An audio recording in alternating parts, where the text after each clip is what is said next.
ఎంతసేపు తొండి మాటలు మాట్లాడు కాదు కదా, నిజాయితీగా నీళ్ళు ఇచ్చేటువంటి ప్రయత్నం చెయ్యి.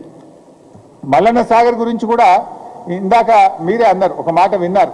ఏమన్నారు ముఖ్యమంత్రి గారు? మల్లన్న సాగర్ రాజశేఖర రెడ్డి గారే 2008-9లో కట్టిండి అన్నాడు కదా.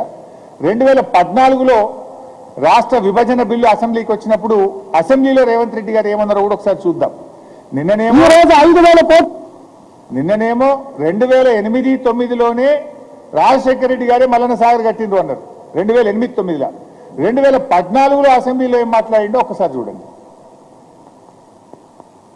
ఈ రోజు 5,000 కోట్లు ప్రాణహిత చేయాలలో ఖర్చు పెడితే కనీసం డ్రాయింగ్స్ కూడా ఫైనల్ గానే మట్టి నుంచి పక్కన పోయలేదంటే తెలంగాణ ప్రాంతంలో ఖర్చు పెట్టిన 1,000 కోట్ల రూపాయలు ఎవరి జేబుల్లోకి వెళ్ళినాయో ఒక్కసారి ఆలోచన చేయాల్సిన బాధ్యత లేదా అధ్యక్ష?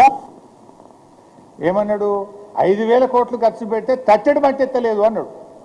తట్టెడు మట్టి ఎత్తలేదు ప్రాణహిత చేయవలలా అని 2014లో అసెంబ్లీలో మాట్లాడింది, రికార్డులో ఉంది అసెంబ్లీలో.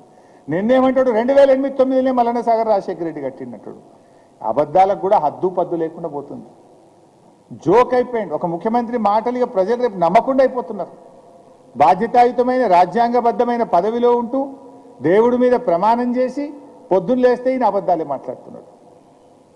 అంటే అసలు మల్లన్న సాగర్నే తన ఖాతాలో వేసుకుంటున్నటువంటి ఈ గుంపు మేస్త్రి గోబల్స్కే తాతగా మారిపోయింది.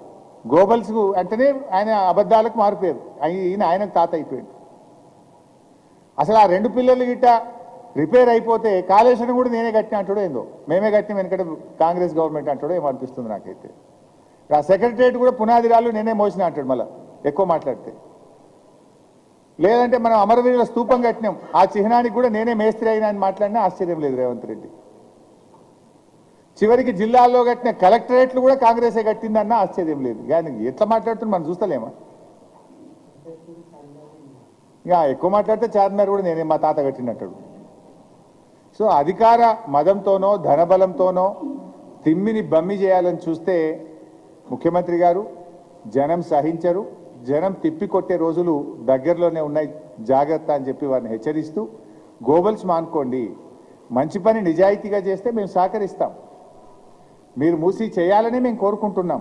నువ్వు మూసీ చేస్తున్నావు అంటే ఆనాడు కేసీఆర్ కాళేశ్వరం కట్టిండు గనక, 50 టీఎంసీల మల్లన్న సాగర్ ఉన్నది కనుక నువ్వు ఇలా మూసీకి నీళ్ళు లేగలుగుతున్నావు. దానికి ప్రధానం Mallanna Sagar, that is part and parcel of Kaleshwaram. నువ్వు మూసీ చేస్తే 2013 చట్టాన్ని ఫాలోగా ఆనాడు మల్లన్న సాగర్లో ఏవైతే ఒప్పుకున్నావో గవే చెయ్యి. ఇలా మల్లన్న సాగర్లో మొన్న కోర్టు జడ్జిమెంట్ వచ్చింది. మేము ఆల్మోస్ట్ 90% నిర్వాసితులకు పేమెంట్ చేసినాం. కొద్దిమంది అక్కడక్కడ మిగిలిపోయింది. సింగిల్ ఉమెన్ కానీ సింగిల్ విడోస్ ఎవరైతే ఉన్నారో వాళ్ళకు కూడా R&R ప్యాకేజ్ ఇవ్వమని చెప్పి కోర్టు డైరెక్షన్ ఇచ్చింది. సంవత్సరం రేవంత్ రెడ్డి ముఖ్యమంత్రి అయిన మొదటి నెలలో ఒక నెల ముందో వచ్చింది కోర్టు జడ్జిమెంట్. 2 ఏళ్ల నుంచి వాళ్ళు తిరుగుతున్నారు. కంటెంప్ట్ కూడా పోయింది వాళ్ళకి పైసలు ఇస్తలేడు. మల్లన్న సాగర్ నీళ్ళు హైదరాబాద్ తెస్తారట. ఆనాడు మల్లన్న సాగర్ దగ్గర పోయి నిర్వాసితులకు మేలు చేయాలి, ఎక్కువ పైసలు ఇవ్వాలని దీక్ష పడతాడట. ఇవాళ హైకోర్టు కంటెంప్ట్ వేసి వాళ్ళు నోటీస్ ఇచ్చింది గవర్నమెంట్. కానీ పాపం ఆ మల్లన్న సాగర్ నిర్వాసితులకు ఒక 100 కోట్లు 50 కోట్లు ఇచ్చేది ఉంటే అది ఇవ్వడానికి ముఖ్యమంత్రి గారికి చేతులు రావడం లేదు. ఆనాడు నిర్వాసితుల గురించి మొసలు కన్నీరు గార్చిండు, దీక్షలు పట్టిండు. మరి ఇలా ముఖ్యమంత్రి అయిన తర్వాత ఎందుకు చేస్తలేవు అని అడుగుతున్నారు. మాకంటే మెరుగ్గా చేయనుంటివి, సరిగా అది ఎట్లా చేస్తలేవు? కనీసంగా కంటెంప్ట్ ఇచ్చింది కోర్టు. 100 కోట్లన్నీ ఇచ్చి ఆ మల్లన్న సాగర్ నిర్వాసితులు 90% అయిపోయింది, ఆ 10% అన్నీ ఇయ్యను.